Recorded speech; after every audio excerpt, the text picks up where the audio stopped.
भरा बदन दिखलाए सैकड़ों योद्धाओं का मस्तक। श्री बलराम ने काट गिराए कुंडल और धनुष गिर गए हैं। मरे हुओं का तलवार दिखाए बहने लगी खून की नदियां। घोड़े हाथी ऊंट चिल्लाए पटको मारो काटो पछाड़ो। यही शब्द है रहा सुनाए कृष्ण और बलराम की सेना।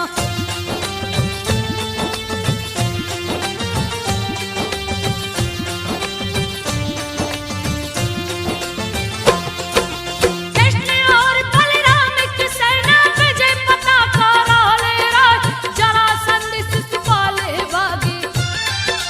हरि की लीला वर्णि न जाए जा पहुंचे है ब्रजनगरी में। रुक्मणी को लिए अपना धूमधाम से किए शादी। देवता फूल रहे बरसाए हारिक भागा जरासंध भी। अपनी सेना लिया सजा 33 अरब लिया है सेना। सेना ही सेना दिखलाए घेर लिया है ब्रजनगरी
शादी उससे रचाए सुन के रुक्मणी रूठ गई है।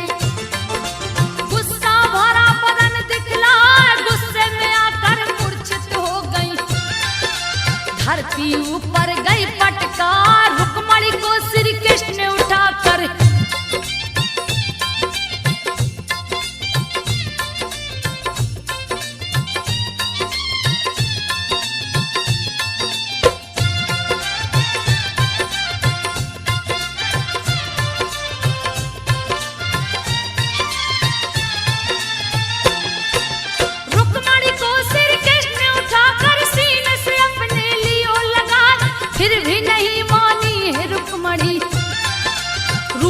बैठी मोह को खुलाए, भूल हो गई मुझसे प्यारी। कैसे मानोगी दो बतलाए, सोन चांदी से तुझे तोलूंगा। सुन के रुक्मणी गई हर साथ, तराजू के पल्ले में बैठी। सोना चांदी कृष्ण मंगाए, हीरा मोती लौट चढ़ाया। फिर भी न पल्ला हिलने पार, रत्न आभूषण तीनों लोक के।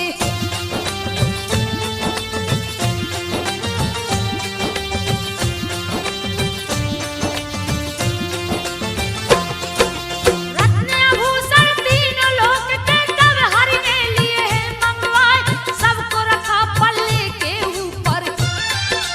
रुक्मणी फिर भी हिल नहीं पाए, इसमें तो एक राज छुपा है।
दिया फसा ले जाके संबर को दिया है। संबर ने लिया उसे उठा, मायावती बनी है रसोइया। पूर्व जन्म की रति कहा फाड़ दिया है मच्छ को जाके। जिसमें कामदेव रहे समा, रति खुश हुई पति को पाके।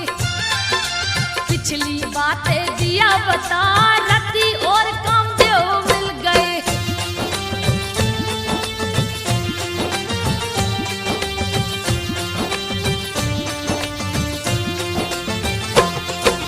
रति और कामदेव मिल गए, सारे देव गए हर साल।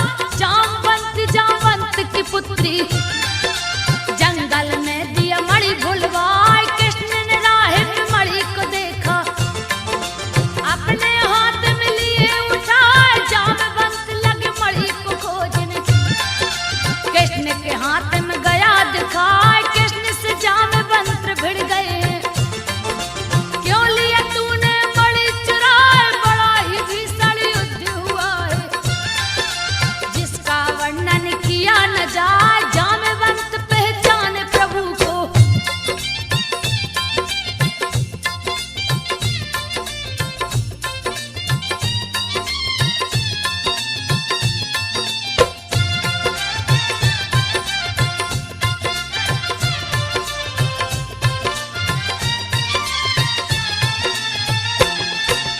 जामवंत पहचाने प्रभु को, दिए चरणों में शीश झुका। लड़ते लड़ते थक गया हूँ। जामवंत बोले सिरनाय, जामवंती जो सत्यभामा थी। श्री कृष्ण को सौंपे जाए, सत्यभामा संग बैठे मुरारी। महल में अपने आसन लाए, इंद्र ने आके किया प्रार्थना। हरि चरणों में शीश झुकाए, भौमासुर सब हर लिया हरि जी। उससे मेरी जान बचाए, क्रोध में आकर कृष्ण चले।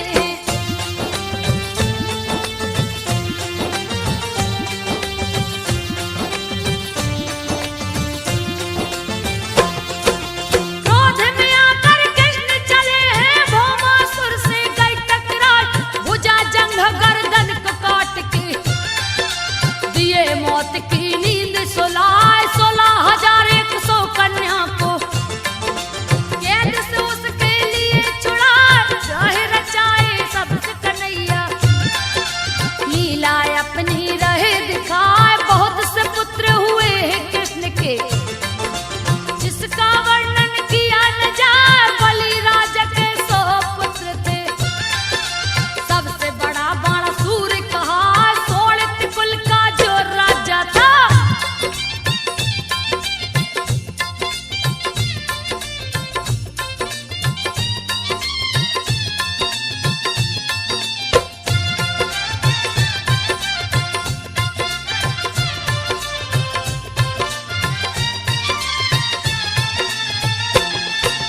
सोलित कुल का जो राजा था। शिव जी को है प्रकट कराए, वर मांगो तुम हमसे बेटा। जो भी तेरे मन में आए, मेरे 1000 भुजाएं। जिसका भार सहा नहीं जाए, इसके भार को हरण कीजिए। अहंकार उस गया समाए, शिव के हाथ जोड़ के बोला। मेरा मनोरथ पूरा हो जाए, यो मस्त कह के शिव चल दिए। बाणासुर मन में हर्षाए, बाणासुर की कन्या उषा थी।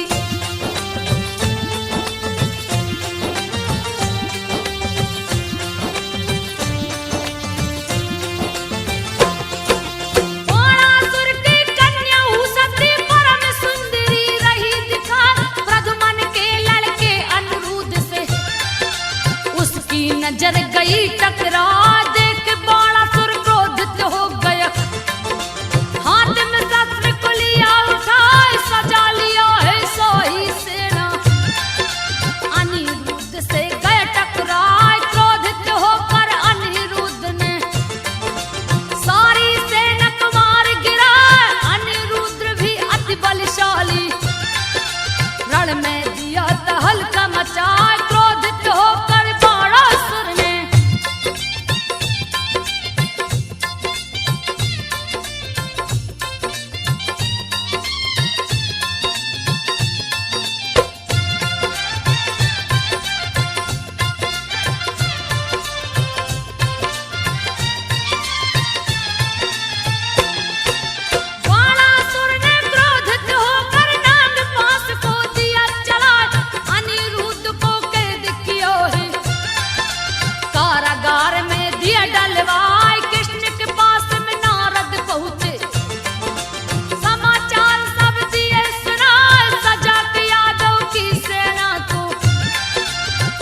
चले हैं क्रोध में आए, सोनितपुर पे किए चढ़ाई।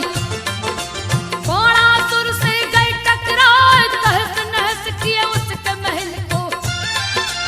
ईट से ईट दिए हैं बजाए, बाणासुर शिव जी को पुकारे।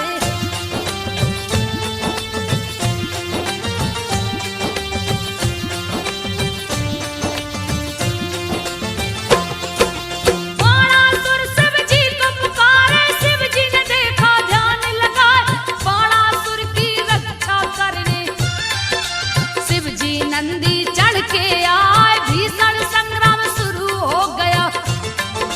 कृष्ण और शिव जी गए टकराए, दसों दिशाएं लगा कांपने। सारे देवता गए घबराए, शिव ने कृष्ण पे क्रोधित होकर हाथ लिए त्रिशूल उठाए। कृष्ण भी शिव पे क्रोधित होकर अपने चक्र को रहे नचाए। चिंता में पड़ गए हैं ब्रह्मा।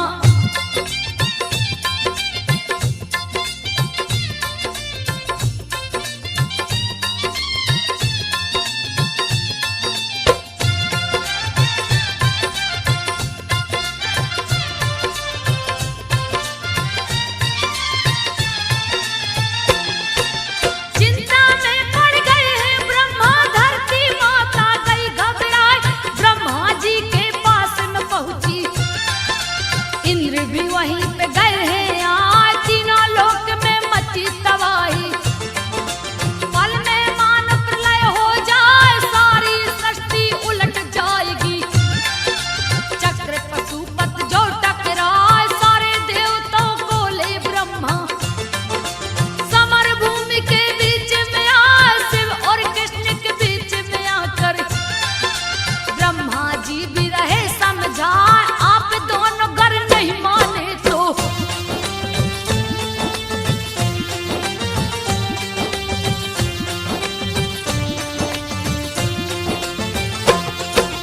आप दोनों गर नहीं माने तो सारी सृष्टि नष्ट हो जाए। शिव के सन्मुख गए ब्रह्मा जी, चरणों में दिए शीश झुकाए। आपने ही वरदान दिया है, फिर क्यों युद्ध में लड़ रहे आए। इसके भुजा के भारे हरण को श्री कृष्ण है गए टकराए। क्रोध को शांत किए शिव शंभु, लौट के वो निज धाम को आए। बाणासुर ने क्रोधित होकर 500 धनुष को लिया उठाए। क्रोध में आके दौड़ पड़ा है।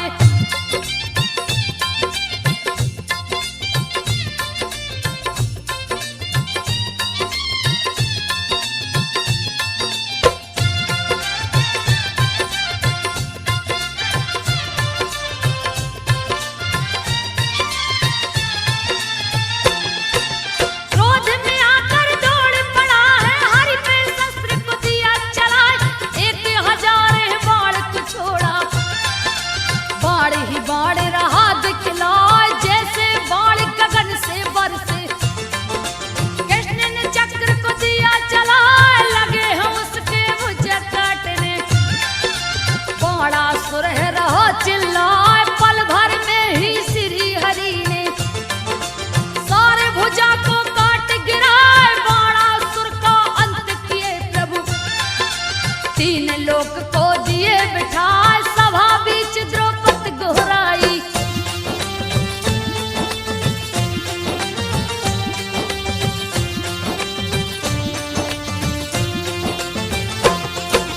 सभा बीच द्रौपदी गोहराई। श्री कृष्ण लो लाज बचाए, पापी दुशासन चीर को खींचे। तनक दया ना उसको आए, सभा बीच सब मौन है बैठे। कोई भी उसको रोक न पाए, किसी ने चुप्पी नहीं है तोड़ी। द्रौपदी रही बिलाप लगाए, सुन के दौड़ पड़े गिरधारी। सभा महल में चीर बढ़ाए, खींचत चीर दुशासन हारा। दोनों बहियां गई पटाए, हरि कृपा से दुष्ट बहारा।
विराट रूप दिखलाए, सुन के श्री हरि के बातों के अर्जुन लिए गांडीव उठाए, एक एक करके मारे योद्धा। भीष्म की बारी गई है यार, मचा दिए उत्पात हिरण में, बहुत सी सेना मार गिराए, चिंतित देख हरि अर्जुन को, चक्र सुदर्शन लिए उठा, देख के भीष्म ने चक्र सुदर्शन।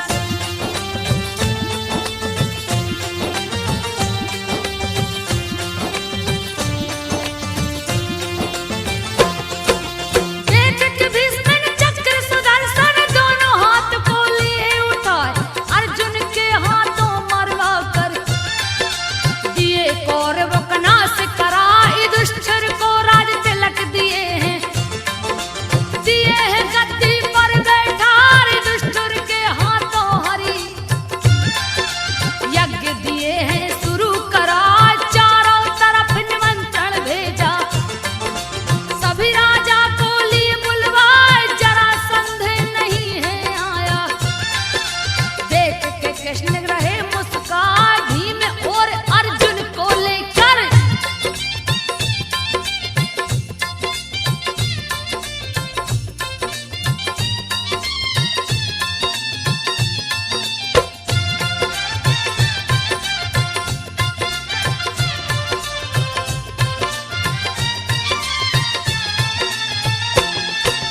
भीम और अर्जुन को लेकर लिए साधु का वेश बनाए, अर्जुन भीम को चेला बनाकर मगध राज में गए समाए, जहाँ का राजा जरासंध था, अपना अखाड़ा रहा सजाए, मल्ल युद्ध का किया आयोजन, एक से एक है मल्ल जुटाए, जरासंध है वीर बहादुर, जिससे कोई नहीं टकराए, चूर हुआ है घमंड के मारे।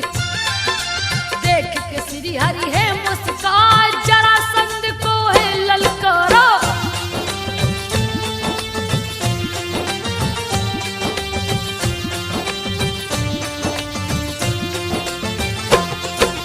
जरासंध को है ललकारा, समर में भीम को दिया बिठाए, मल्ल युद्ध तब शुरू हुआ है, भीम जरासंध गए टकराए, दोनों ही थे अति बलशाली, गए अखाड़ा भीतर जाए, भीम ने जरासंध को पटका, पैर से पैर दिए हैं दबाए, दूसरे पैर को हाथ से पकड़े, बीच से फाड़ दिए हैं जाए, आधा आधा फाड़ के करते, फिर भी धड़ आके जुड़ जाए, भीम को हरि परेशान देख के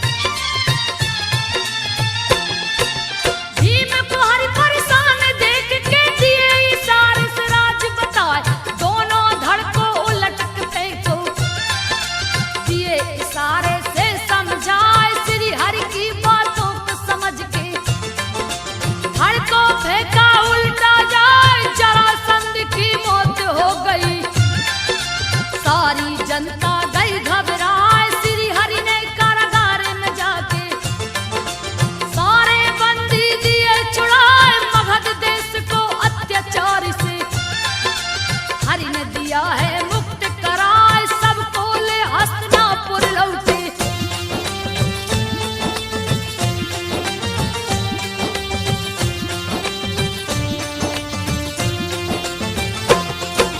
सबको ले हस्तिनापुर लौटे, यज्ञ दिए शुरू करवाए, भवन बीच दरबार लगाए, जगह जगह के राजा आए, श्री कृष्ण की पूजा सुनकर शिशुपाल गया क्रोध में आए, सभा के माध्यम में चिल्लाया, ए अपमान सहा नहीं जाए, सभी चकित हो देख रहे हैं, कृष्ण को गाली रहा सुनाए, क्रोधित हो गए सारे पांडवों, फिर भी कृष्ण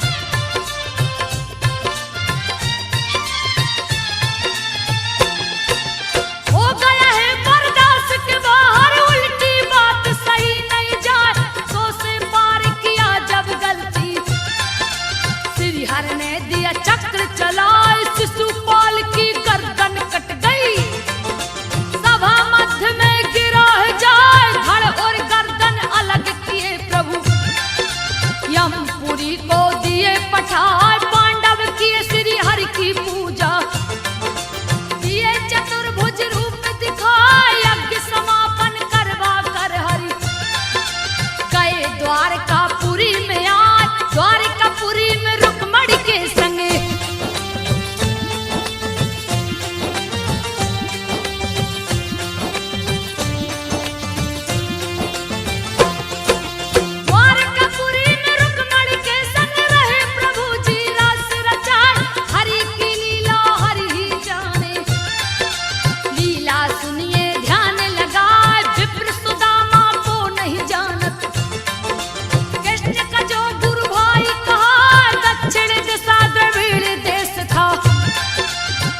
जहाँ बसते बहुताय वहीं पे बसते विप्र सुदामा। बात को सुनिए ध्यान लगा, जिनकी पत्नी वसुंधरा थी, परम सुंदरी रही दिखाए, रूप यौवन से परिपूर्ण थी।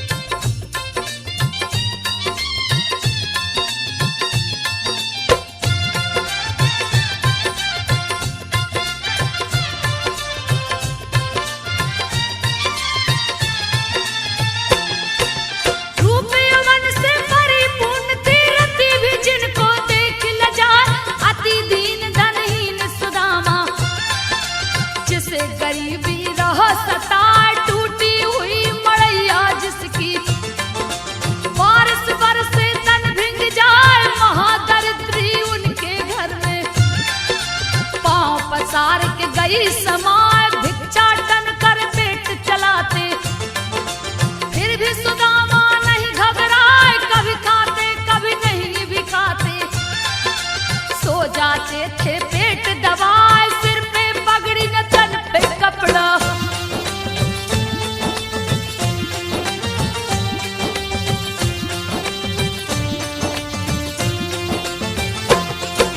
सिर पे पगड़ी न तन पे कपड़ा, फटी पड़ी है पांव विवाह, फटी विवाह से खून चूता था, फिर भी सुदामा नहीं घबराए, सुबह वो भिक्षाटन को निकलते, शाम ढले तो घर को आए, एक दिन खाली हाथ हलौटे, कुछ भी नहीं वो भिक्षा पाए, कृष्ण कृष्ण फिर भी वो रटते, अपने नगर को गए हैं आज, चेहरे पे उनकी छाई उदासी, भिक्षा नहीं कछुआ जब पाए, कभी कभी चूल्हा जलता था।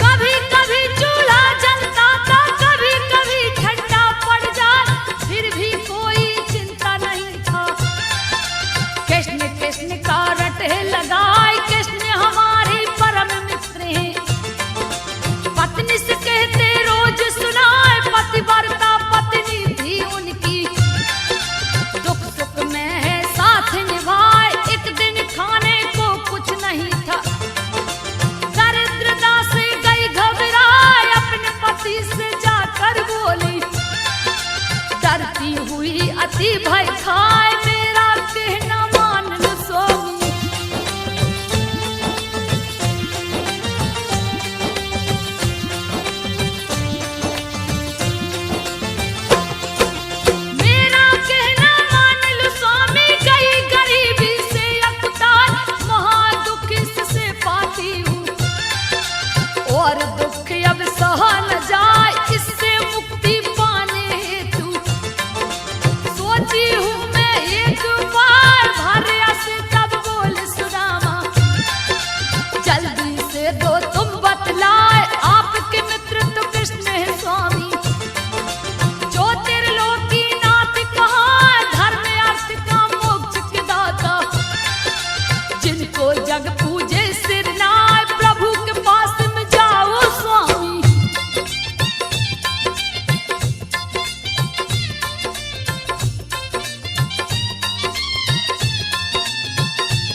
सुनियो ध्यान लगाए कैसे जाऊं बोल सुदामा, क्या दूंगा मैं उनको जाए, मैंने कछु नहीं दिया किसी को, बिन दिए कोई कहां से पाए, इतना सुन के वसुंधरा ने भेंट किया चावल को लाए, डोरी लोटा लाठी लाके रही सुदामा जी को धराए, डोरी लोटा कंधे पे लेके।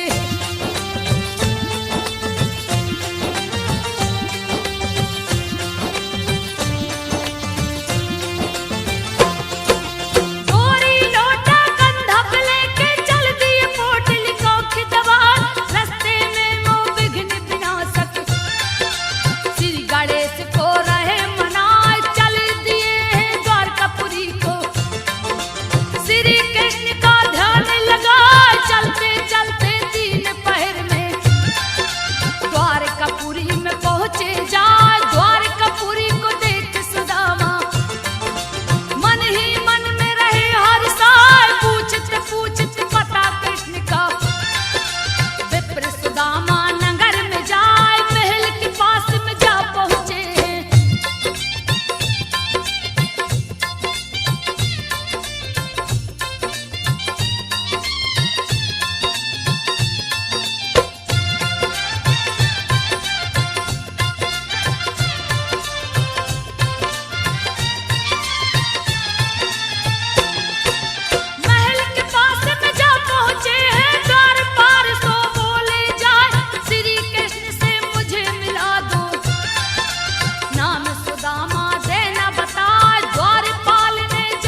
मुझे पता बताए। सभी लड़कों ने हंसी उड़ाई।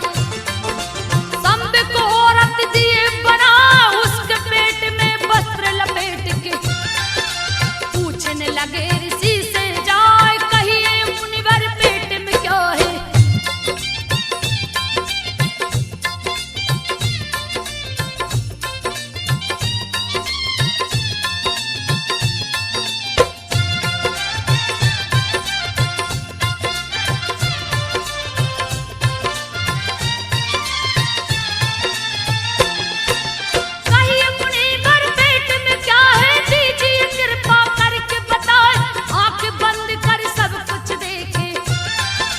देख गए अति क्रोध में आए, क्रोध में आके सौंप दिए हैं।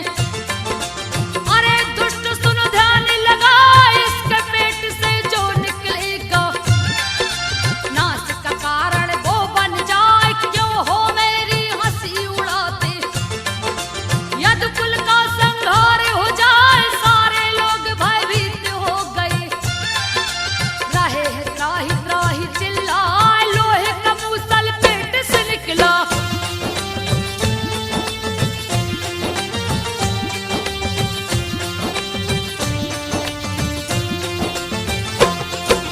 लोहे का मूसल पेट से निकला। कृष्ण उसे दिए पिसवार, ले जाके समुद्र में फेंके। लहरों ने दिया किनारा लगाए, समुद्र किनारे कष्ट के रूप में चारों ओर गया चितराए। विनाश काले विपरीत बुद्धि, यदुवंशी को गई धराए। मद्यपान अत्याचार बढ़ गया, पर स्त्री संग रास रचाए। रैवतक पर्वत पे सब यादव मनोरंजन करते हैं जाए। मांस खाता कोई मदिरा पीता,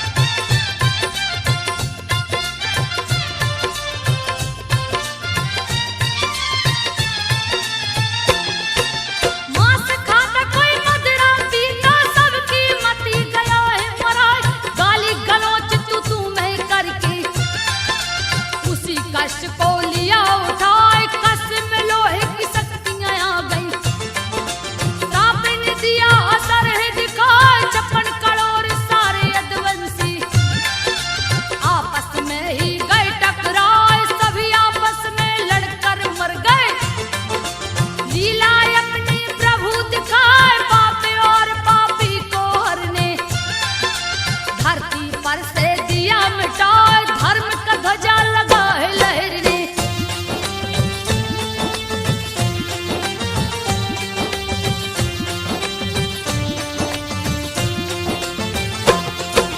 धर्म का ध्वजा लगा है लहरने। ब्रह्मा शिव धरती पे आए, आ गए हैं इंद्र भी संग में। सभी